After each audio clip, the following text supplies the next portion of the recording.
Hi friends, welcome back. तो भाई हम देखेंगे पीएम मोदी के एक फोन से एक्शन में जयशंकर और फिर धर धर कांपने लगे। ये क्या है? कट्टरपंथी। देखते हैं। तो चलो वीडियो शुरू करते हैं। वीडियो शुरू करने से पहले अगर आप चैनल पर नए हो और आपने अभी तक सब्सक्राइब नहीं किया है तो जल्दी से पहले सब्सक्राइब के बटन और बेल आइकन को क्लिक कर लो ताकि आपको हमारे सारे न्यू वीडियोस का नोटिफिकेशन मिल जाए जैसे हम अपलोड करें। अगर आपको वीडियो पसंद आता है प्लीज़ लाइक एंड शेयर। चलिए शुरू करते हैं।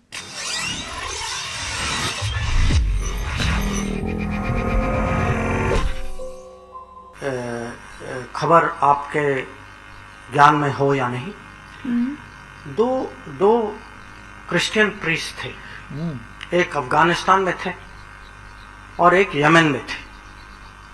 हमारे नागरिक थे, भारतीय मूल के थे और दोनों का अपहरण किया गया। और दोनों का अपहरण किया गया बहुत माने जो थोड़े क्या कहूँ मैं इसको, आतंकवादी नहीं पर बहुत कट्टर विचार के लोगों ने किया। और वो कहते हैं कि इनको छुड़वाने में प्रधानमंत्री ने कितनी मेहनत की। वो कहते हैं कि वो फॉरेन मिनिस्ट्री के पीछे पड़ गए। और ये इसका सबूत मैं आपको दे सकता हूँ कि वो सचमुच पीछे पड़ गए। कहा हर हफ्ते वो चेक करते थे क्या हुआ इसका, कैसे निकाल रहे हो, क्या प्रगति हुई, किससे बात कर रहे हो। उसके बाद वो लिखते हैं एक ऑपरेशन जो यमन में हुआ था, ऑपरेशन राहत। यमन में वो युद्ध की स्थिति थी और गोलीबारी चल रही थी, बॉम्बिंग भी हो रहा था। हमारे लोग और हमारे अलावा दूसरे देशों के नागरिक भी फंसे हुए थे वहां। और वही जो हर्ष जी ने आपको कहा यूक्रेन के बारे में, वो पहली बार मैंने यमन में देखा कि प्रधानमंत्री ने सऊदी अरेबिया के राजा जो हैं किंग सलमान, उनको फोन किया और कहा कि मैं उस समय सऊदी अरेबिया के हवाई जहाज जो हैं वो यमन को बॉम्ब कर रहे थे। उन्होंने कहा कि मैं युद्ध विराम चाहता हूं और उस समय में हम अपने लोगों को निकालना चाहते हैं। और उनकी, मैं कहूंगा उनकी प्रतिष्ठा, उनकी वजन, जो भी आप कहें, मोदी जी की रिक्वेस्ट को वो ना नहीं कर पाए। वाह, यूक्रेन में तो वही किया है। और उसके कारण खाली हमारे लोग नहीं निकले और हमने निकाला। भारत ने जहाज भेजा, हमारे लोग निकले, हमारे साथ 45 देशों के और नागरिक देख लो भाई। और ये मेरे लिए मेरा पहला अनुभव था कि जब आपके प्रधानमंत्री की इतनी इज्जत होती, इतनी लोग कदर करते होता है। ये मैं कहूँगा डिप्लोमेसी में इससे बड़ी, कूटनीति में इससे बड़ी, माने नहीं है। डिप्लोमेट के हाथ में ऐसा कुछ कार्ड, इससे बड़ा कुछ हो नहीं सकता। ऑब्वियसली लड़ाई रुकवा दी। यही चीज इस साल यूक्रेन में साबित हुआ कि आप जानते हैं कि हमारे 20,000 से ज्यादा विद्यार्थी वहां युद्ध के बीच में फंस गए थे और उनमें से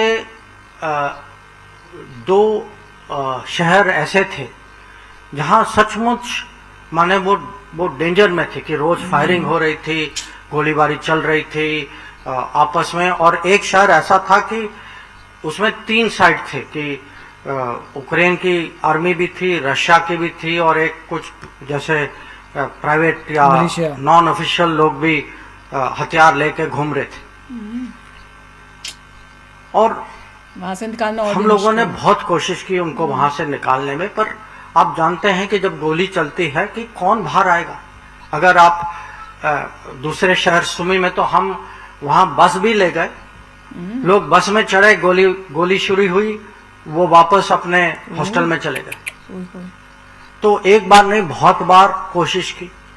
फिर अंत में दोनों शहरों में, खार्किव और सुमी में, प्रधानमंत्री ने प्रेसिडेंट पुतिन को फोन किया और यूक्रेन के प्रेसिडेंट जेलेंस्की को फोन किया और कहा कि हमारे बच्चे फंसे हैं और मैं चाहता हूं, ये मेरी रिक्वेस्ट है कि जब तक वो निकले आप हमें टाइम दीजिए, इस समय सीमा में उनको निकालेंगे और आप मुझे अपना वचन दीजिए कि इस समय फायरिंग नहीं होगी।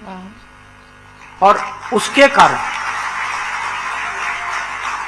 कारण हम इन दोनों शहर से हमारे लोगों को निकाल पाए। बिल्कुल।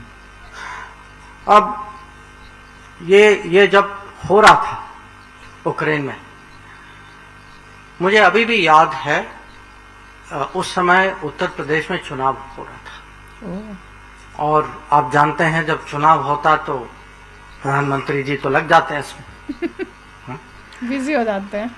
वो सुबह सुबह निकलते थे और रात को आते थे। मैंने पूरा दिन उनका यूपी में लगता था और माने स्वाभाविक भी है और हमारे लिए माने इसका महत्व तो आप जानते ही हैं कि जब तक वो खुद न जाए।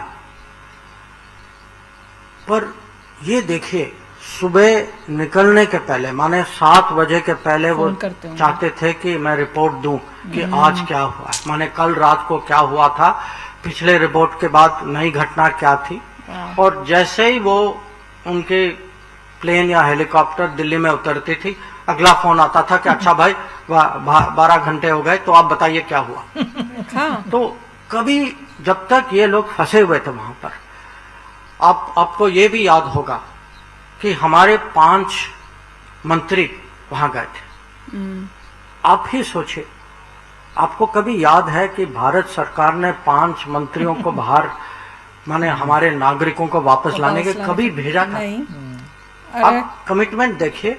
और मुझे तो लगता है कि मैंने कभी सुना भी नहीं कि लेके किसी को बचा के लाए हो। टीम स्पिरिट देखिए कि ये 5 जो थे वहां, जो यूक्रेन के पड़ोस में, सबको जिम्मेदारी दी गई थी कि सिंधिया जी रोमानिया में थे, हरदीप जी हंगरी में थे, किरण रिजिजू स्लोवाकिया में थी, जनरल वीके सिंह पोलैंड में थे। सब लोग अपना अपना वहां कर रहे थे। यहाँ जो है विदेश मंत्रालय में मैं और हमारे जो राज्य मंत्री जो हैं, हम लोग यहाँ से कोऑर्डिनेट कर रहे थे और हम दिन में 2 बार 3 बार प्राइम मिनिस्टर को रिपोर्ट देते थे कि ये हुआ है, ये हमारी कोशिश थी, इसमें हम सफल रहे, इसमें असफल रहे। और इतनी डिटेल मॉनिटरिंग थी। और खाली मॉनिटरिंग की बात नहीं, जब कोई भी सिस्टम, कोई भी मैं कहूंगा ब्यूरोक्रेट, कोई भी मंत्री देखता है कि प्रधानमंत्री की वो कमिटमेंट, तो ये पूरे सिस्टम में इसका करंट जाता है। बिल्कुल।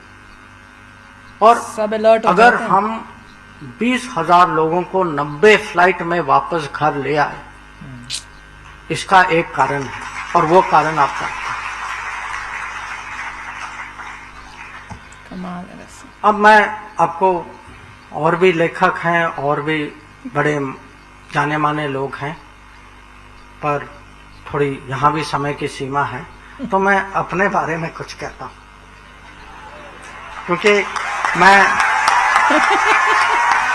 कितने आए मैं गुजरात में कभी ये चांस में खोना नहीं चाहता। हाँ? गुजरात में क्या? और आज मेरे मन में था जब मैं सूरत आया, ये कभी कभी मेरे से प्रश्न पूछा जाता तो कि आप मोदी जी से पहली बार कब मिले? और मैं मिला उनसे 2011 में जब वो चीन आए थे, उस समय मुख्यमंत्री थे, मैं राजदूत था वहां और मैंने इसके बारे में लिखा है, इस किताब में लिखा है। पर उसके पहले हमारी बातचीत भी हुई थी आने के पहले, और ये बातचीत जो सूरत के रहने वाले हैं ये जरूर याद रखेंगे। आपको याद है कि 2010 में आपके 22 साथी थे जो चाइना में उनको अरेस्ट किया गया था और उनके खिलाफ ये डायमंड स्मगलिंग का आरोप लगाया गया था। क्या डायमंड लेके जा रहे थे कि लेके आ रहे थे? पूरे दुनिया में इलीगली भारतीय नागरिक और भारतीय मूल के लोग 3 करोड़ से ज्यादा है मैं 22 लोगों की बात कर रहा हूँ। होता है। तो ये हो सकता था कि कोई कहे कि भाई 22 ही लोग हैं, चलो हो जाता है, कोई स्मगलिंग भी करता है, नहीं करता हो तो कभी कभी गलती भी हो जाती है, जो सिस्टम इसका कुछ करेगा। मेरा पहला कांटेक्ट, मुलाकात नहीं थी उस समय, मेरा पहला कांटेक्ट मोदी जी के साथ इस विषय पर था। और जो मैंने कहा ना कि एक बार पीछे पड़ जाते हैं तो भाई मान लो पड़ जाते पीछे, काम जब तक नहीं होएगा। बड़ा मजेदार था यार, इनकी सारी स्पीचेस बड़ी मजेदार होती हैं।